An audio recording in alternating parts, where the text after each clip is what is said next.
Assalamualaikum warahmatullahi wabarakatuh.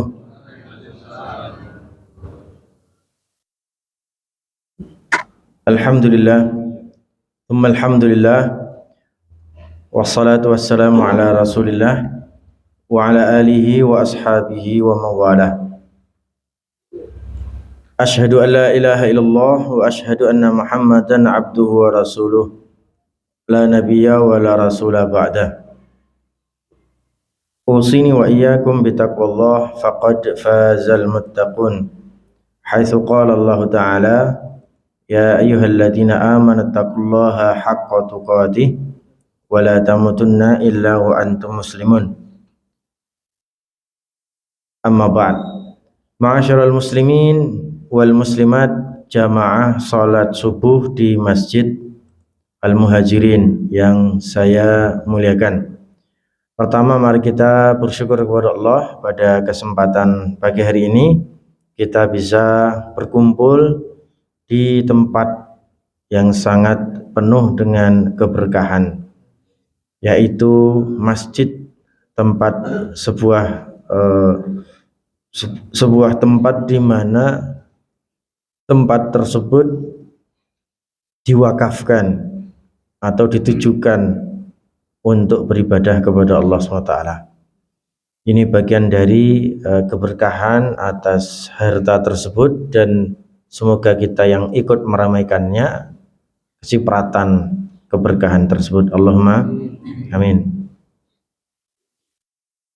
Yang kedua, mari kita berkirim salawat dan salam kepada Nabi kita, Nabi Muhammad sallallahu alaihi wasallam. Semoga kelak kita semua mendapatkan syafaat dari beliau di hari kiamat. Allahumma amin. Ma'asyiral muslimin rahimakumullah. Pada kesempatan pagi hari ini saya akan kaji tanda-tanda lagi. Tapi alhamdulillah yang kemarin kan kita sudah selesaikan tuh. Tanda-tanda pertolongan Allah Subhanahu wa taala ada pada diri kita. Sampai 2 kali pertemuan kan kita membahas 9 tanda itu. Hari ini kita akan bahas tanda lagi.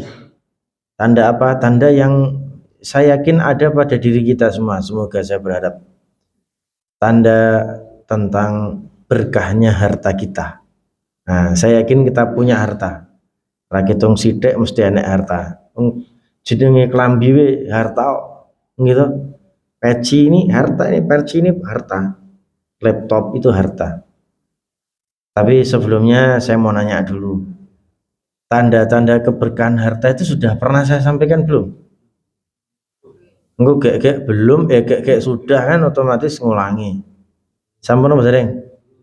Dereng, alhamdulillah. Ada berapa keberkahan harta yang bisa kita ambil isyaratnya dari Al-Quran maupun As-Sunnah? Ada 5. Saya berharap 5-5-nya ada pada kita. Amin, amin. Kalau enggak ya sejiluru telus lumayan lah. Tapi intinya semoga ada pada kita. Ikhwati fillah, sebelum saya masuk kepada poin-poin dari tanda berkahnya harta, saya yakin judul itu sudah kita tahu, tanda berkahnya harta. Tanda jelas ya, tanda yang kita inginkan seperti kemarin, tanda yang muncul dari Al-Quran dan Sunnah. Bukan tanda-tanda klinik gitu, bukan tanda-tanda khurafat. Tanda klinik itu ada, tanda khurafat itu ada, tanda yang dijadikan oleh para dukun, para rane sing guyu. Para dukun enggak ada yang tahu. Harusnya kalau ngomong para itu harusnya ketawa. Berarti belum lihat TikTok ini kayaknya.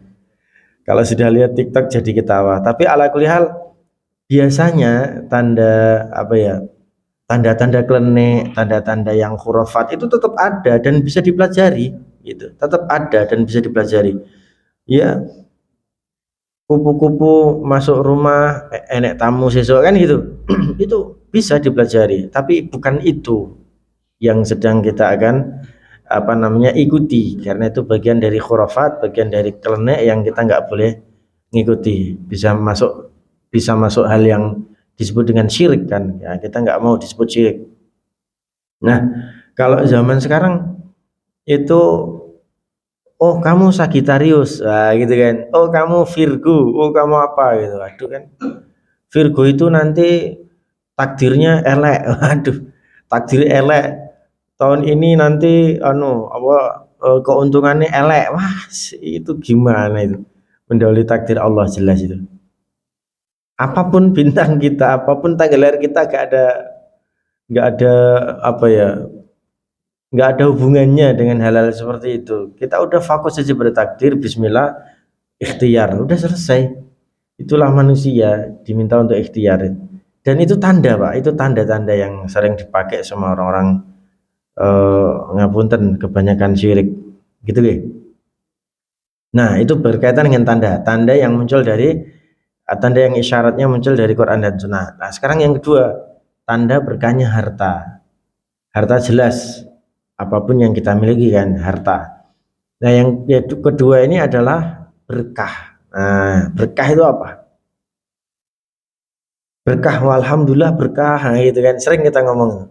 Berkah itu apa? Berkah itu berapa? Menjadi lebih baik. Apalagi Bu? Berapa? Saya lebih dengar AC-nya ya. Nama Bu? Mencukupi, jadi baik, mencukupi, menjadi lebih baik gitu. Oke, sekarang kita kaji kata berkah itu dari sisi bahasanya. Yang Bapak Ibu jawab tadi benar semua. Benar semuanya. Nah, kajian dari sisi bahasa akan lebih memantapkan apa makna istilah dari bahasa, apa makna istilah dari barokah. Barokah itu Pak Bu berasal dari kata barokah. Ba, ro sama kaf, barokah. Barokah itu maknanya dua. Zada yang pertama, yang kedua nama. Zada itu artinya nambah. Nambah. Barokah berarti nambah. Yang kedua nama. Nama artinya apa? Tumbuh. Barokah berarti tumbuh. Enggak cuma sebatas tambah tapi tumbuh. Enggak cuma sebatas tambah tapi tumbuh. Itu dari sisi bahasa. Jadi kalau dari sisi bahasa saja kita memiliki harta yang kemudian bertambah, harta yang kemudian bertumbuh, itu berarti hartanya berkah. Itu kalau dari sisi bahasa Pak ya. Tapi kalau dari sisi istilah, lah ini sisi istilah juga tidak mungkin meninggalkan sisi bahasa. Tapi jangan cuma sebatas mengartikan secara bahasa saja. Jangan. Karena terkadang kalau cuma mengartikan dari sisi bahasa itu banyak orang salah.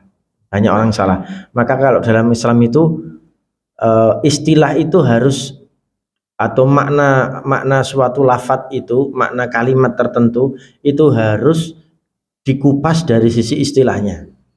Bukan cuma dari sisi bahasanya. Tapi untuk mengupas sisi istilah harus mengupas sisi bahasanya. Contoh, itu selain barokah ya.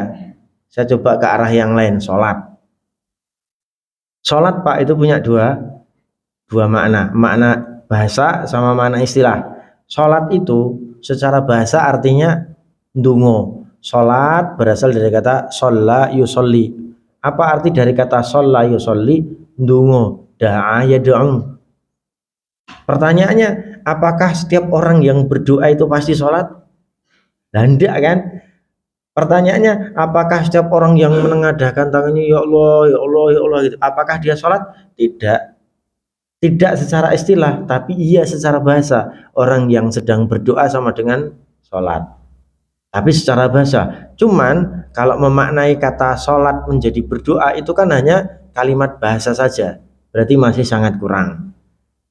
Tidak lengkap. Maka kita harus cek sholat secara istilah itu apa. Oh, sholat secara istilah adalah satu, ada gerakan mulai dari niat, kemudian ada gerakan mulai dari takbiratul ihram sampai membaca al-fatihah, ruku, sujud, salam, pokoknya semuanya yang kita sedang lakukan tadi namanya sholat sampai salam.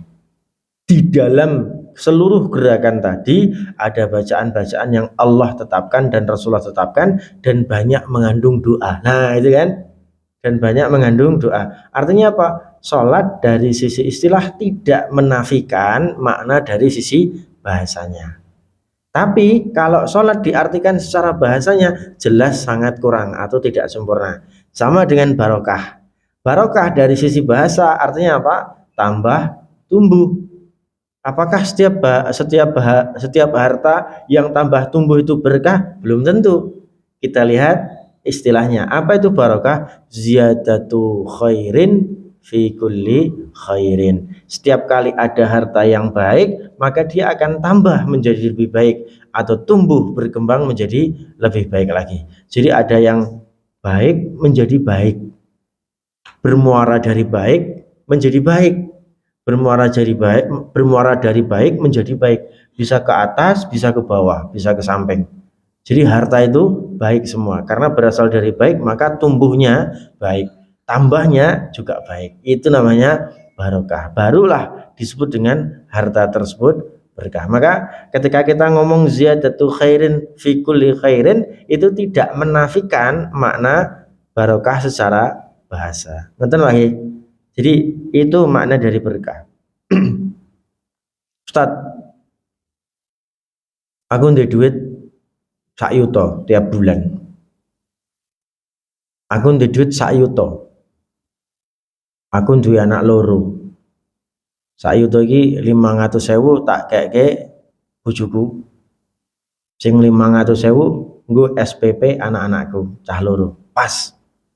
Lah piye tat? Hartaku entek lho. Apa ya berkah? Nah, pertanyaannya apa ya berkah wong hartaku habis? Berkah apa mboten, Pak? Ayo kalau dilihat dari sisi bahasa kan habis uangnya nggak bertambah. Tapi kalau dilihat dari sisi istilah berkah apa mboten? Berkah. Kenapa? Karena uang ini digunakan untuk bersedekah kepada keluarganya, kepada istrinya, dan digunakan untuk membiayai SPP untuk dua anaknya. Al-Imam Al-Ghazali mengatakan al-istismaru salih al-istismaru fi tarbiyatil aulad.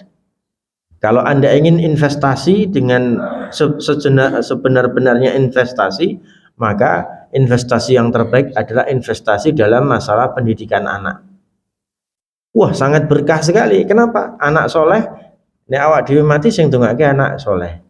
Coba nek anaknya enggak soleh, kita mati ya ben rapopo. Nah, kan gitu. Kan repot kalau kita mati kemudian anak kita ngomongnya kayak gitu, enggak peduli sama bapaknya. Itu namanya keberkahan, Pak. Jadi kalau kita hanya sebatas menggunakan menggunakan makna bahasa tanpa menggunakan makna istilah, banyak orang salah atau tidak sempurna dalam memaknai suatu istilah, termasuk dalam masalah berkah ini. Baik Bapak Ibu sekalian, sekarang mari kita cek apa tanda berkahnya suatu harta. Ada 5. Ada 5 saja. Nek wingi akeh banget songo, saiki 5 wae. Ben ra suwi-suwi gitu ya. Apa yang pertama? Didapatkan dari cara yang halal. Nah itu positif, semua orang ketika mendapatkan harta dari cara yang halal positif, dia mendapatkan dasarnya keberkahan suatu harta. Dasarnya keberkahan suatu harta itu apa? Didapatkan dengan cara yang halal. Nek wis ora halal terus piye? Nek wis ora halal terus piye? Ustaz, tapi walaupun harta ini enggak halal, aku tetap bersedekah lah. Iya coba Pak.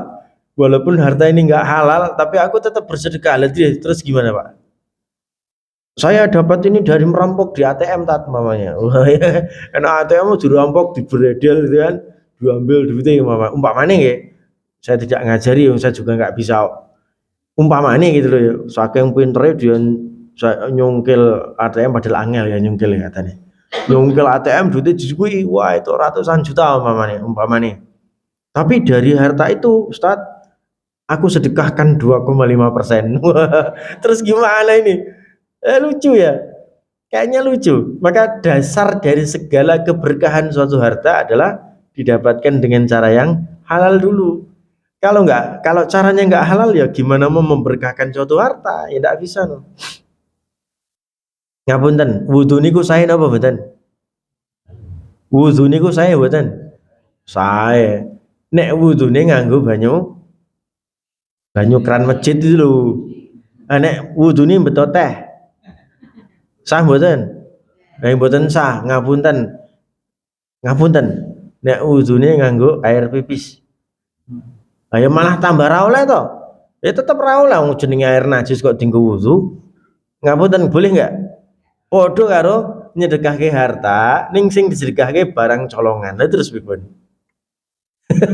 Gitu nggih. Jadi ilustrasinya begitu. Maka mohon maaf nih kalimatnya terlalu kasar tadi ya. Intinya kita wudhu pakai air najis itu nggak boleh. Ngerti kalau itu ada najisnya nggak? Ya jangan ditinggal. Jangan sampai kita menggunakan air itu untuk wudhu. Lah sudah ngerti hartanya penuh dengan kejahatan. Harta itu didapatkan dari kejahatan. Masa mau disedekahkan? Nggak usah disedekahkan, nggak usah dizakati, nggak usah kembalikan. Ya kan? Kembalikan ke orangnya. Ya mosok mosok bersedekah menggunakan harta kejahatannya, lucu sekali. Enggak nyambung. Artinya Allah sendiri gimana ya? Allah tuh enggak suka dengan hal-hal yang kayak gitu itu. Enggak suka. Yang buru-buru itu enggak suka. Apa kata Allah? Apa kata Rasulullah SAW? Innallaha thayyibun wala yaqbalu illa thayyiba. Nah, itu dalam hadis Nabi SAW riwayat Imam Muslim nomor 1015. Nomor 1015. Apa kata Rasulullah SAW? Innallaha thayyib. Allah itu suci. Allah itu suci. Wala yaqbalu illa thayyiba, dan Allah tidak akan pernah menerima kecuali yang suci. Pak Bu, saya nggak nyindir siapapun, tapi memang itulah tanda keberkahan harta kita. Lah terus piye ta nek wis terlanjur enek sing elek, kembalikan. Kalau harta itu didapat oleh kita dari cara yang buruk, ya dikembalikan. Mau disodakohkan gimana, orang harta buruk kok disodakohkan, Allah ya nggak terima dong, gitu. tapi anu Sat, gini Sat, saya itu sudah berusaha sebaik mungkin menjaga harta saya tetap suci Sat, tapi mau tidak mau kayaknya senantiasa bersentuhan dengan yang nggak suci. Itu gimana? Nah kalau kayak gitu dizakati boleh, bukan boleh lagi, wajib. Memang zakat itu tujuannya untuk mengeluarkan kotoran. Zakat itu untuk mengeluarkan kotoran. Jadi memang kata Allah SWT, khudh min amwalihim shadaqatan tutahhiruhum wa tuzakkihim biha. Memang gitu. Wahai Nabi Muhammad, khudh min amwalihim, ambillah harta dari kaum muslimin itu, sebagian dari harta mereka. Ambillah dari harta mereka, khudh min amwalihim shadaqatan, sebagai bentuk zakat, sebagai bentuk sedekah. Tutahhiruhum wa tuzakkihim biha, yang zakat itu atau sedekah itu akan membersihkan harta mereka. Nah, kalau itu kan boleh. Ngapunten nih. Ini contoh. Saya tidak nyindir siapapun. Ini contoh. Saya ini lagi dagang HP, lagi dagang laptop. Pak, laptop ini aja yang dibeli Pak, ini bagus Pak. Ini RAM-nya begini nih, gitu kan. Namanya orang dagang laptop, biasanya dia akan melebih-lebihkan sesuatu yang ada pada laptop itu. Siapa tahu kelebihan kalimat ini menyebabkan harta kita bercampur dengan sesuatu yang nggak pas. Jangankan laptop, kadang nawarkan barang berupa buah saja.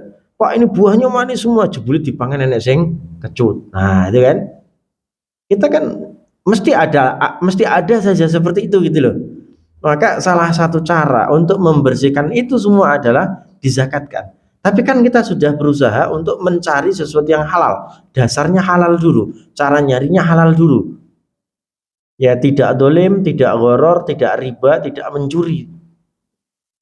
Itu halal tuh di situ. Tidak dolim, tidak gharar, tidak riba, tidak mencuri. Itu halal. Cara-cara yang halal agar kita mendapatkan harta yang halal. Kalau masih bercampur, caranya disedekahkan atau dizakatkan. Itu ajaran Allah SWT sangat-sangat sempurna. Ada seorang sahabat bernama Umar bin Khattab. Apa kata Umar bin Khattab? Tugas orang punya harta itu cuma dua. Tugas orang punya harta itu dua, Pak. Apa yang pertama? Mensyukuri. Mensyukuri. Apa yang kedua? Membersihkan. Apa yang pertama? Mensyukuri. Apa yang kedua? Membersihkan. Udah. Mau bertambah seperti apapun harta itu, maka tugas kita mensyukurinya. Yang kedua, membersihkannya. Artinya apa? Setiap kali kita punya duit, tok gimana, zakat gimana, sedekah gimana. Memang itu tugasnya begitu. Bagi mereka yang nggak punya harta, nggak sampai pada nisabnya, nggak sampai pada batasan untuk harus diberikannya suatu zakat mal atau suatu zakat harta, ya sudah, dia terima zakat dari orang lain, kan gitu. Bagi mereka yang masih fakir, bagi mereka yang masih miskin, kan gitu. Tapi bagi mereka yang punya harta melebihi nisab zakatnya, apa yang terjadi? Ya memang tugasnya dia memberikan zakat terus, gitu. Itulah yang kemudian Allah SWT katakan, mohon maaf ya, harta itu berputar dengan perputaran yang baik, gitu. Bukan berputar dengan perputaran yang buruk, penuh dengan kedoliman atau penuh dengan sesuatu yang buruk di situ. Ini Masya Allah. Jadi ada seorang ulama yang bernama Imam Ahmad bin Hambal. Beliau adalah orang yang dinisbatkan kepadanya madhab Hambali, madhab yang sangat-sangat luar biasa indah, ya, sangat-sangat luar biasa indah. Apa kata Imam Ahmad bin Hambal? Innal harama yufsidul qalba wa yu'mil basirah. Harta haram itu, kata beliau, harta haram itu merusak hati dan membutakan pandangan. Jadi kalau kita sudah terbiasa dengan harta-harta yang haram, hatinya mati, pandangan kita atau basirah kita menjadi rusak. Bukan pandangan mata, Pak, tapi pandangan hati. Basor itu pandangan mata, basirah itu pandangan hati. Hati kita rusak, hatinya kalau sudah rusak, cara memandangnya pun jadi rusak. Oh, rapopo ming sithik kok. Ming sithik nek tetep haram ya haram toh. Rapopo ming campuran sithik tok. Lah, rapopo ming campuran sithik tok. Orang kalau hatinya udah mati kan begitu. Bersentuhan dengan yang haram, bersentuhan dengan yang tidak boleh, tetap dilaksanakan. Nauzubillah min dzalik. Nomor berapa, Bu? Nomor pertama wis kok yo ditakoni. Nomor 1 adalah apa?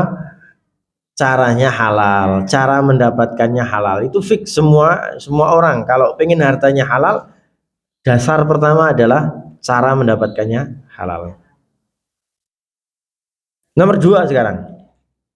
Nomor 2, menjadikan pemiliknya dermawan dan suka sedekah. Nah, iki, Pak. Apakah ada yang punya harta tidak pernah bersedekah? Ada? Enten mboten? Kayaknya nggak ada deh. Menurut saya kayaknya nggak ada. Kenapa? Sedekah yang paling utama adalah sedekah Anda kepada istri Anda. Ada yang punya duit diceketem dhewe, bojone kon golek dhewe, pernah? Nggak ada kan? Mesti punya duit dikeke bojone, punya duit dikeke anaknya. Dan itu adalah sedekah terbaik. Ya kan? Afdhalus shadaqati shadaqatuka li ahlika. Sebaik-baik sedekah adalah sedekahmu kepada keluargamu. Itu yang terbaik. Lah Ustaz, ngapunten aku urung di keluarga. Ya ning masjid kan oke. Fakir miskin ya banyak. Jangan dikira nggak ada tempat untuk sedekah, banyak banget. Banyak banget. Sebanyak apapun orang kaya di dunia ini bisa tetap bersedekah. Bisa tetap bersedekah. Sekaya apapun orang di dunia ini tetap bisa bersedekah. Tidak mungkin tidak bisa. Tidak mungkin nggak bisa. Jadi harta yang kita miliki menyebabkan kita ingin bersedekah, ngetok ki, cul ki. Pak niki pesene kula kagem bapake. Nek wis ndek duit, bar kuwi kok diculke ning bojone rasah ditung-itung, Pak. Rasah ditung-itung. Kowe lak wingi tak kei di 3 juta to, endi saiki? Endi cartane? nggak percaya banget sama istrinya. Jangan, lepaskan aja, cul. Rakitung masalahnya panjenengan mboten gak ada arto meleh, gitu. Jaluk karo bojone, "Mi, aku butuh duit nggo bensin kintek." Ora masalah. Jaluk karo bojone ora karo liyane. Wah, harga diri saya hancur di hadapan istri. Waduh. Mosok tuku bensin jaluk karo bojone. Ini contoh ya. Lah saya bilang, kenapa harus menjaga harga diri Anda di hadapan istri Anda? Saya bilang, bukankah kita ini mandi bareng pernah, turu bareng pernah, gitu? Ngorok wi bojone ngerti kok. Arep ya coba harga diri mana yang sudah yang tidak jatuh lagi di hadapan istrinya. Semua yang kita ada pada diri kita, istri kita tahu. Itulah hidup bersama. Ya sudah, kalau memang bersama-sama, jadikanlah istri kita adalah orang pertama yang paling layak menerima sedekah kita. Culkan wae, Pak. Culke wae. Ra ketung kok kurang golek meneh, Pak. Kan gitu, Mas. Ra ketung nanti ternyata banyak, biarkan dia mau diapain. Mau disedekahkan kemana, Pak? Ini kemarin ada sisa dari uang bulanan Bapak. Ini mau tak ikhlaskan ke Palestina. Kenapa enggak? Kenapa nggak bisa begitu? Jadi begitu kita memiliki harta yang kemudian kita sedekahkan, culke Pak. Karena kalau kita ngasih masih mikir-mikirin kemarin sedekahnya tak kemanin toh, kemarin tuh sedekah buat apa toh? Nggak usah, biarkan aja. Karena banyak yang seperti itu. Ya, tapi begitu ngerti yang disedekahi nggak butuh, ya gimana lagi?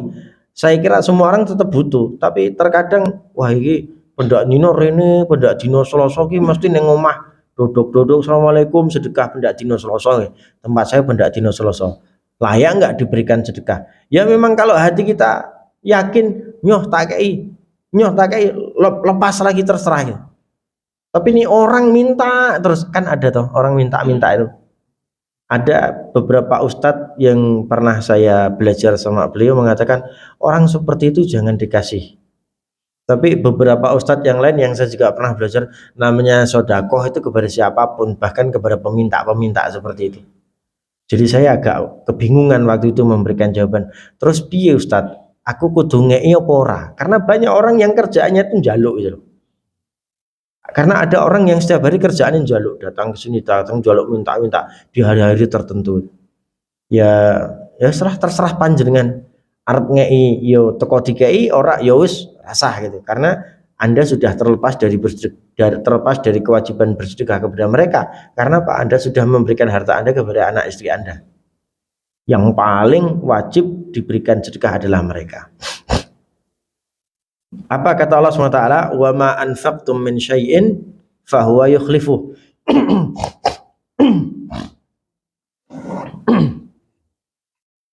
Wa ma anfaqtum min syai'in fahuwa yukhlifuh.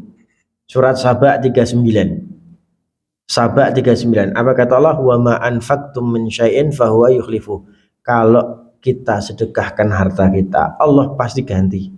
Enggak mungkin enggak. Enggak mungkin enggak. Itu konsep dasar dari bersedekah. Maka ketika sedekah itu diberikan kepada siapapun, sebenarnya pasti akan kembali kepada kita. Pasti, tidak mungkin tidak. Maka dari itu mari yakini bahwa sedekah yang kita berikan kepada siapapun dalam kondisi apapun itu akan kembali kepada kita. Kok apalagi sedekah itu diberikan kepada orang yang tepat.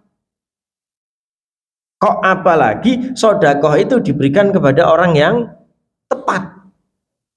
Siapa yang tepat menerima sedekah atau zakat? Ya fakir, ya miskin, ya mu'allaf, ya wa fi sabilillah wal gharim. Ya kan? Siapa mereka? Orang fakir, orang miskin, orang mu'allaf. Mu'alaf niku pripun? Mu'alaf niku ada beberapa tafsir ya. Mu'alaf itu kan orang yang katanya baru masuk Islam. Lah Ustadz itu baru masuk Islam ning wis sugih kok terus piye? Lah. Sugih ning mu'alaf. Maka mu'alaf ini tafsirannya ada dua. Yang pertama, mu'alaf memang betul-betul mu'alaf. Dari non-Islam menjadi Islam. Sekaya apapun dia tetap membutuhkan sedekah, bisa sedekah buku, bisa sedekah harta, bisa sedekah apapun yang memang dia butuhkan dan lain sebagainya. Tapi makna yang kedua adalah yang betul-betul miskin, sehingga kemiskinan ini menyebabkan akidahnya runtuh. Kadal faqru an yakuna kafiran. Kadang orang miskin itu menjadi kafir. Kadang kefakiran seseorang menjadi penyebab dia menjadi fakir. Itu namanya mu'alaf. Hatinya lemah. Kenapa lemah? Karena keburu pengen sugih. Akhirnya melepaskan akidahnya. Nah gitu Pak. Jadi ada dua ya makna dari mu'alaf. Mu'alaf yang betul-betul masuk Islam, baru masuk Islam, atau sudah Islam tapi dia hatinya lemah. Sudah Islam tapi hatinya lemah. Karena apa? Karena kefakirannya, karena kemiskinannya. Nah ini juga perlu kita harus hati-hati nih. Kadang sedekah kita harus kita tujukan kepada mereka. Atau orang-orang muslim yang memiliki hutang, berniat untuk membayarkan hutang tapi nggak bisa-bisa, terus ya udah kita berikan uang kita kepada dia. Atau orang yang berjalan di jalan Allah Subhanahu wa taala, ya kan, berjihad di mana di jalan Allah, kita kirimkan di sana. Atau mungkin ada kondisi sabilillah yang lain, jalan bangun jalan, bangun masjid dan lain sebagainya, itu kan jalan di mana Allah Subhanahu wa taala memberikan berbagai macam keberkahan dan kebaikan di dalam jalan itu. Maka kalau orang-orang yang ingin kita berikan sedekahnya itu sudah pas, itu lebih baik dibanding ketika kita memberikan sedekah kepada orang yang tidak pas. Maka memberikan sedekah pun ada macam-macamnya, kepada siapanya pun ada macam-macamnya. Innamas shadaqatu lil fuqara'i wal masakin wal gharimin, ya kan? Sedekah itu atau zakat itu difokuskan atau dikhususkan untuk orang-orang yang fakir, untuk orang yang miskin, orang-orang yang punya hutang, orang-orang yang fisabilillah, orang-orang yang mu'allaf, orang-orang yang hatinya masih lemah. Jadi kalau kita pas memberikan harta itu, berarti semakin besar pahala kita. Apa kata Nabi SAW dalam hal ini? Harta yang menyebabkan orangnya menjadi dermawan, harta yang membuat orangnya menjadi suka sedekah. Apa kata Nabi SAW?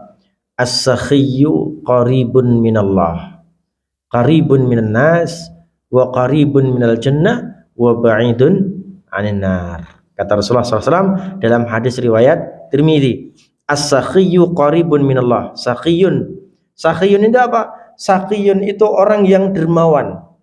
Ingat Pak, dermawan tidak harus menunggu kaya.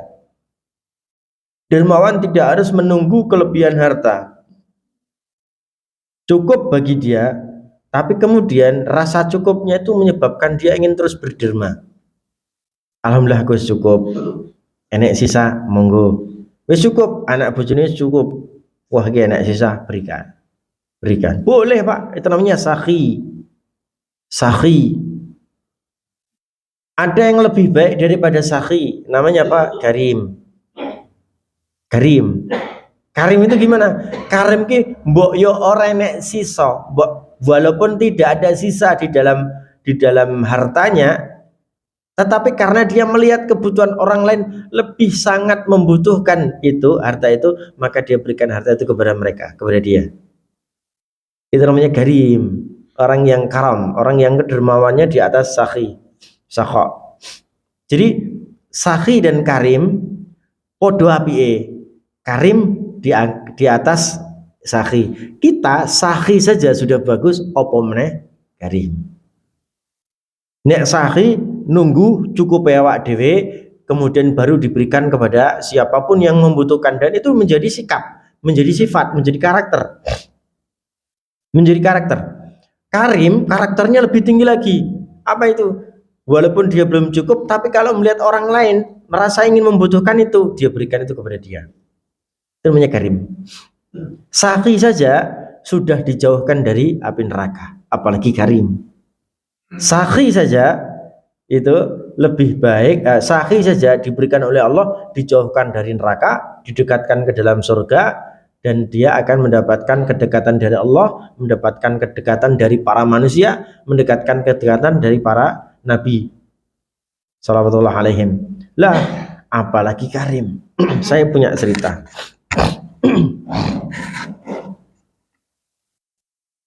Cerita ini monggo nanti jenengan simpulkan.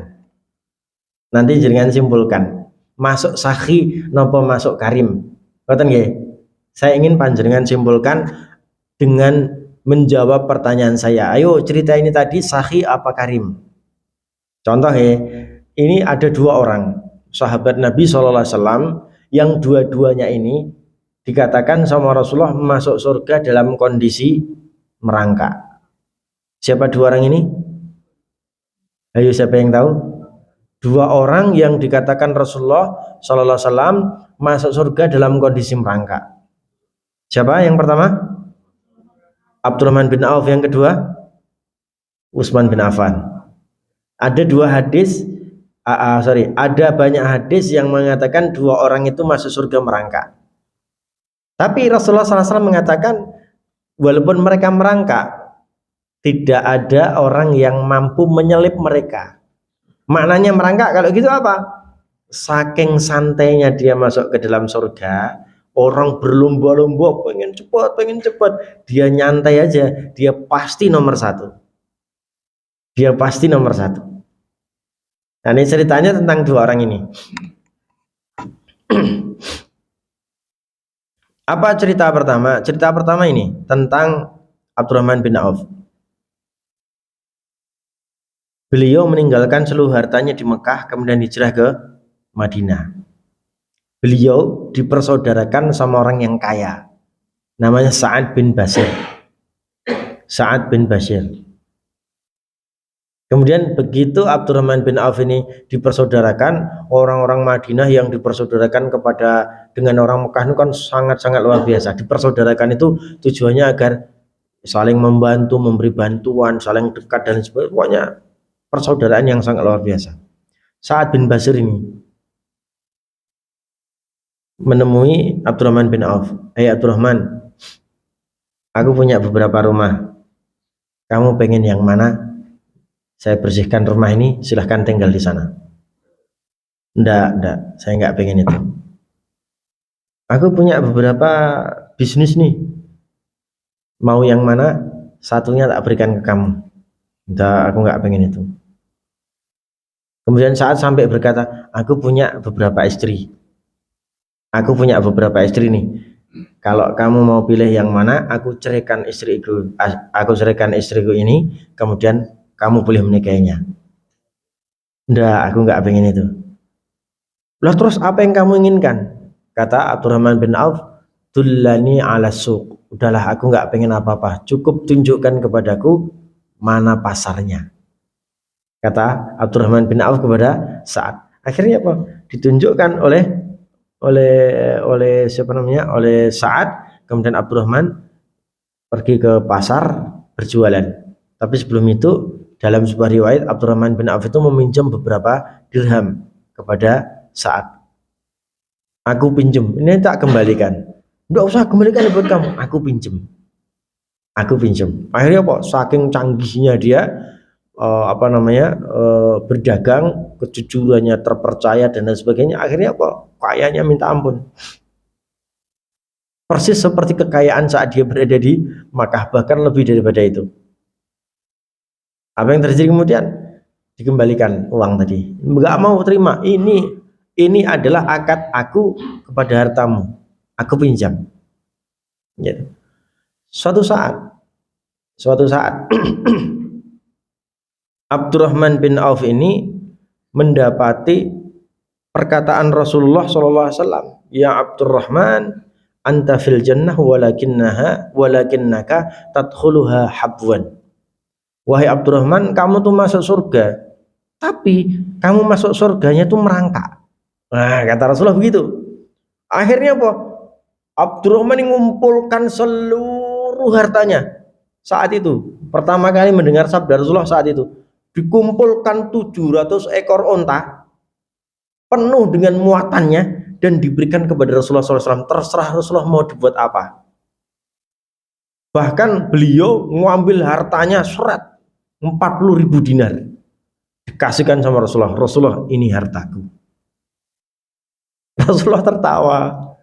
Rasulullah tertawa. Kenapa tertawa? Tersenyumnya kenapa? Karena melihat melihat respon yang begitu cepat dari seorang Abdurrahman bin Auf.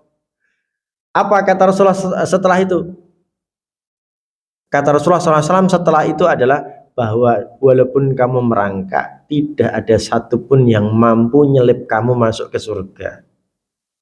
Hartanya harus dikai kabeh. Hartanya harus dikai kabeh karena respon dari seorang Abdurrahman bin Auf, waduh aku masuk surga dalam kondisi merangkai kan gitu. Apa kabotan apa piye kan gitu ya. Namanya orang mikir cerdas, jauh kan itu. Kai kabeh. Tapi enggak pernah ada penyesalan dari sosok Abdurrahman bin Auf itu. Dikasihkan berapa Pak? 700 ekor unta dan 40.000 dinar. Berapa Pak? 700 ekor unta Pak. Ora pitung atus. Pinten Pak? 700. Saekor unta piro nek saiki. Ini Masya Allah. Abdurrahman bin Auf. Yang kedua, ini cerita tentang Utsman bin Affan. Duit tapi pikirannya meng piye carane bersedekah. Ini ceritanya agak lucu-lucu nih. Jadi Utsman bin Affan ini di Madinah itu ada beberapa sumur.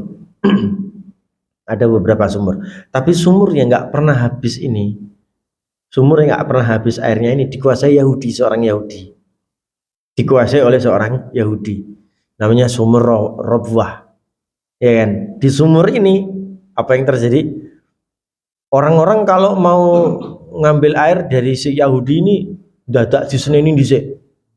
Orang duwe to pengen banyu. Sithik wae, wah dingonoke. Sithik wae, padahal yang sumur ini dia tidak ngapa-ngapain loh ya. Sumur itu kan dia cuma gali umpamanya. Kalau memang itu benar sumur dia digali itu. Sumur itu kan akan keluar. Pancarannya itu karena Allah yang menginginkan itu keluar gitu. Dia tidak ngapa-ngapain gitu loh. Nyedot ya ora gitu kan. Nyedot ya ora kan gitu istilahnya. Air itu ngalir gitu loh. Jadi kerjaannya adalah dia sebatas menjaga gitu loh. Tapi karena dia merasa menguasai akhirnya sak gelmi dhewe gitu. Apa yang terjadi kemudian? Orang-orang itu mau datang ngambil air itu di nesoni. Duit piro? Semini, sithik wae. Padahal air kan kebutuhan harian. Siapapun orang ke situ akhirnya mendapatkan marahnya dari orang itu. Akhirnya apa? Utsman bin Affan ngomong kepada orang ini, gimana kalau sumbermu tak beli? Wah ya nggak mungkin no, ini sumber mata pencarianku, tak beli dengan harta yang kamu sebutkan. Tak beli dengan harta yang kamu sebutkan. Berapa? Enggak tak jual loh, ini hartaku kok. Aku dapat makan minum dari sini kok gitu.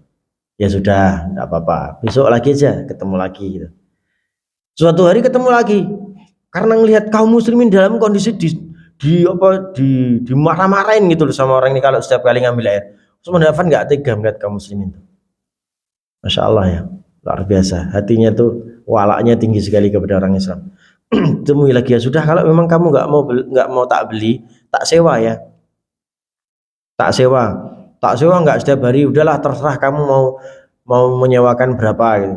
Ya caranya pokoknya kalimatnya Utsman bin Affan kepada Yahudi itu sangat menggiurkan gitu. Akhirnya apa ya sudah, semua boleh kamu sewa, tapi cukup 2 hari, Sabtu Minggu saja. Kamu boleh nyewa sumur ini Sabtu Minggu saja. Oh ya sudah, Sabtu Minggu tak sewa ya. Sewa nih, yuk berapa harganya? Terserah kamu mau berapa, tak kasih gitu. Ya harga yang disebutkan Yahudi dikasih semua sama Utsman bin Affan.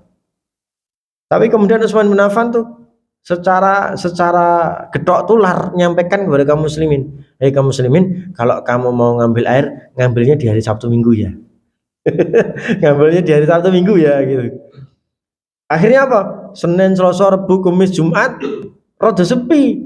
Sing do tuku meng kaum Yahudi, kaum Nasrani, gitu kan. Kaum muslimin pindah ke hari Sabtu Minggu. Iki do nondi wong-wong muslim kok dora tuku meneh banyune iki. Ternyata dicek Sabtu Minggu tok mereka ngambil airnya pada masa saat Utsman menyewa itu. Hari demi hari berlalu sampai kemudian orang-orang Yahudi pun, orang Nasrani pun saat itu kalau ngambil air minta kepada Utsman hari Sabtu, hari Minggu. Pak Utsman, boleh nggak aku? Pak Utsman, Pak Utsman, wahai Utsman bin Affan, boleh nggak kami ngambil air di hari Sabtu? Oh, ngambil aja silakan.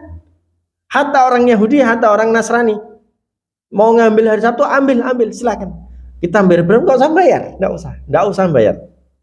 Utsman bin Affan, masya Allah. Akhirnya apa? Semakin sepi. Senin, Selasa, Rabu, Kamis, Jumat, semakin nggak ada orang beli air pada hari itu. Apa yang terjadi kemudian? Wah, nek ngene iki ya aku rugi no. Tewasno disewa bertahun-tahun. Wah, ngene iki aku ora duwe Pak, ora duwe mam, ora duwe penghasilan gitu. Datanglah dia ke Utsman. Utsman, udah beli aja sana. Dibeli sama Utsman bin Affan. Akhirnya apa? Utsman bin Affan ngomong kepada masyarakat di Madinah, siapapun yang butuh air, ambil dari sumur ini, tidak usah bayar, gratis. Masya Allah. Di duit tapi keberuntukannya itu membuat manfaat untuk masyarakat semuanya. Jadi uangnya membuat dia menjadi dermawan. Uangnya membuat dia menjadi suka bersedekah. Setelah kasus itu, ikhwati fillah, setelah kasus itu, Rasulullah SAW berkata apa? Ma dharra Utsman ma'amila ba'dal yaum. Tidak akan ada yang membahayakan Utsman apapun setelah hari ini. Artinya apa? Ini menunjukkan kalau Utsman itu dijamin surga. Amalan-amalannya saking kuatnya dia kepada Allah dan Rasulnya, saking kuatnya dia iman kepada Allah dan Rasulnya, setiap kali dia punya harta dia berikan kepada orang yang membutuhkan, terus menerus seperti itu. Dalam suatu perang namanya perang Tabuk ya.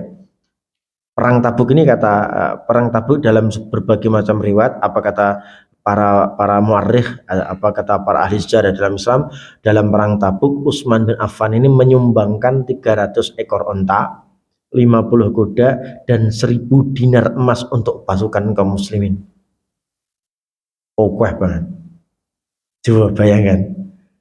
Ada cerita juga, ini Utsman bin Affan ya.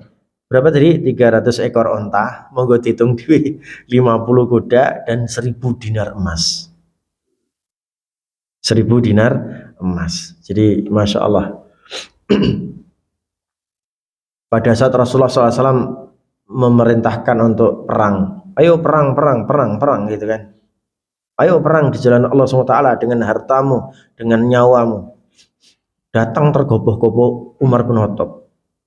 Umar bin Khattab datang kepada Rasulullah, dia berlari kepada Rasulullah dari rumahnya. Rasulullah, ini uang 50.000 dirham. Gitu dikatakan sama Umar bin Khattab kepada Rasulullah. Akhirnya Rasulullah SAW, terima kasih wahai Umar, semoga Allah SWT memberikan keberkahan atas hartamu. Umar bisik-bisik sama Rasulullah, boleh aku tahu ini orang pertama yang datang kepadamu? Ini Abu Bakar. Abu Bakar itu dia nginfakkan berapa? Oh, Abu Bakar cuma nginfakkan 25.000 dinar saat itu. Umar bin Khattab ketawa-tawa, alhamdulillah menang, aku menang gitu kan. Menang dia maksudnya, menangnya ini Abu Bakar As-Siddiq. Apa kata Rasulullah SAW? Umar, jangan senang dulu katanya. Lah, apa ya Rasulullah? Kan punya aku 50.000 dirham, punyanya Abu Bakar cuma 25.000.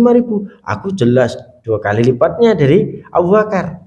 Jangan senang dulu, wahai Umar bin Khattab, jangan senang dulu.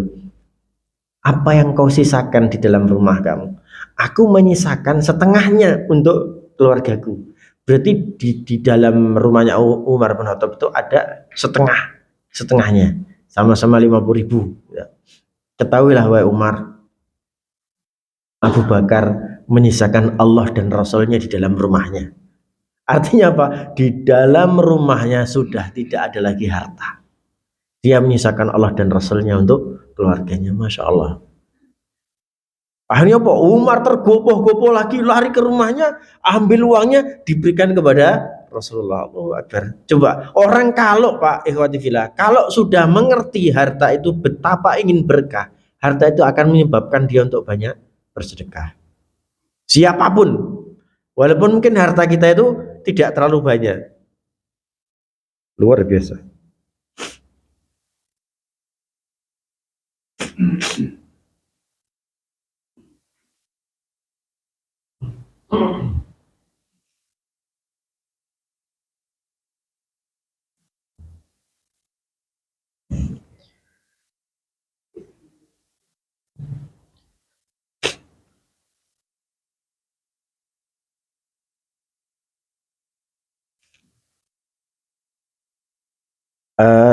Ada salah seorang sahabat, beliau berkata begini. Dalam hal ini beliau berkata, "Qala Utsman bin Affan, innamal malu amanatun, faman adda zakatahu faqad tahharahu Allahu biha." Utsman bin Affan berkata, harta itu hanyalah amanah, harta itu hanyalah titipan. Barang siapa menunaikan zakatnya, maka Allah Subhanahu wa taala akan mensucikan harta tersebut. Baik ikhwati fillah, yang ketiga sekarang. Tadi nomor berapa, Bu? Nomor 2. Nomor 1 adalah harta berkah itu didapat dari cara yang halal. Harta berkah itu yang kedua adalah menyebabkan pemiliknya menjadi sering bersedekah, senang bersedekah. Senang, kalau sudah ada kata-kata senang itu berarti apa? Sifat, karakter untuk bisa bersedekah dan terus menerus melakukan sedekah. Yang ketiga ikhwati fillah, harta tersebut menyebabkan pemiliknya tawadhu dan tidak sombong. Kalau tadi harta menyebabkan dia senang bersedekah, sekarang harta itu menyebabkan dirinya tawadhu dan tidak sombong. Ada orang kaya tapi tawadhunya minta ampun. Ada orang kaya tapi tidak pernah menunjukkan kekayaannya kepada orang lain. Justru yang sering dia tawarkan adalah, Anda butuh apa gitu. Anda butuh apa, kalau bisa aku bantu. Ini jam berapa sih? Sudah rampung ya? Berapa? Oh ya udah lewat. Aduh, gimana nih? Waktunya udah selesai aja? Baru dapat 2 loh Pak. Insya Allah. Kita lanjut lain waktu lagi. Masya Allah, ya Allah. Yang ketiga, menjadikan pemiliknya tawadhu atau tidak sombong. Yang keempat, menjadikan pemiliknya rajin bersyukur. Yang terakhir, yang kelima, harta itu digunakan untuk kemaslahatan umat. Insya Allah kita akan lanjut di kesempatan lain kali. 3 itu nanti saya nanti tolong diingatkan oleh Pak Ridwan atau oleh Pak Jumadi saat melanjutkan kajian tentang keberkahan suatu harta. Ini baru dapat 2, insya Allah 3, 4, 5 kita akan teruskan di kesempatan lain. Dan masya Allah dari poin-poin tersebut banyak sekali cerita dari para sahabat yang membuat kita menjadi semakin harus mengejar bagaimana berbuat baik itu untuk kita sendiri. Saya kira ini, mohon maaf atas segala kehilafan saya, mohon maaf atas kelebihan waktunya. Insya Allah kita akan sambung lagi di kesempatan lain. Barakallahu li wa lakum wa nafa'ani wa iyyakum bima fi minal ayati wat dzikril hakim. Aqulu qouli hadza fastaghfiruh innahu wal ghafurur rahim. Tsumma assalamu alaikum warahmatullahi wabarakatuh.